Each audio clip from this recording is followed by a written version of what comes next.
બોટાદ જિલ્લામાં થતી ખનીજ ચોરીને પગલે ખનીજ વિભાગ દ્વારા રોહિશાળા ગામે નદીના પટમાં રેડ પાડવામાં આવી હતી, જેમાં ખનીજ વિભાગને સફળતા મળી હતી। બોટાદ જિલ્લાના રોહિશાળા ગામે પાડલિયા નદીમાં ગેરકાયદેસર ખનીજ ચોરી ખનીજ વિભાગે ઝડપી લીધી હતી, જેમાં 2 ચારણા, રેતી ભરવાની ટ્રોલી,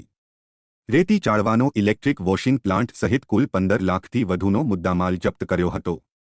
ખનીજ વિભાગ દ્વારા અમરદીપભાઈ જીતુભાઈ ખાચર અને જીતુભાઈ બચુભાઈ ખાચર વિરુદ્ધ કાર્યવાહી હાથ ધરી હતી।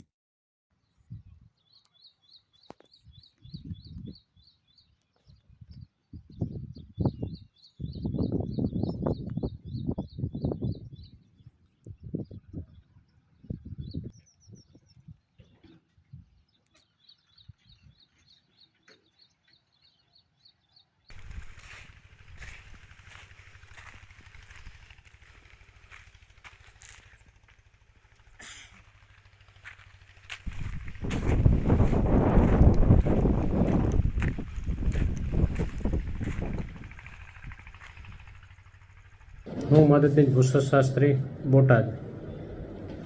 ગત તારીખ 11/9/2024 અને 12/9/2024ના રોજ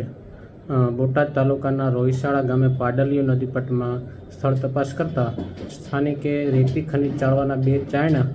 અને 1 ટ્રોલી બિનવારસી હાલતમાં મળી આવતા મુદ્દામાલ જપ્ત કરી અને તાલુકા પોલીસ સ્ટેશન ખાતે અટકમાં રાખવામાં આવેલ છે। વધુ તપાસ કરતા રોહિશાળા ગામના જ વતની જીતુભાઈ બાબુભાઈ ખાચર અને અમરદીપ ખાચર બંને મળી પોતાની માલિકીમાં ગેરકાયદેસર વોશ પ્લાન્ટ સ્થાપિત કરી અને સાદી રેતી ખનીજનું ગેરકાયદેસર ખાણકામ કરી વોશ કરી અને વેચાણ કરતા હોવાનું સ્થાનિકે જાણવા મળતા કાયદેસરની પ્લાન્ટને પણ સીઝ કરી અને આગળની કાયદેસરની કાર્યવાહી હાથ ધરવામાં આવી।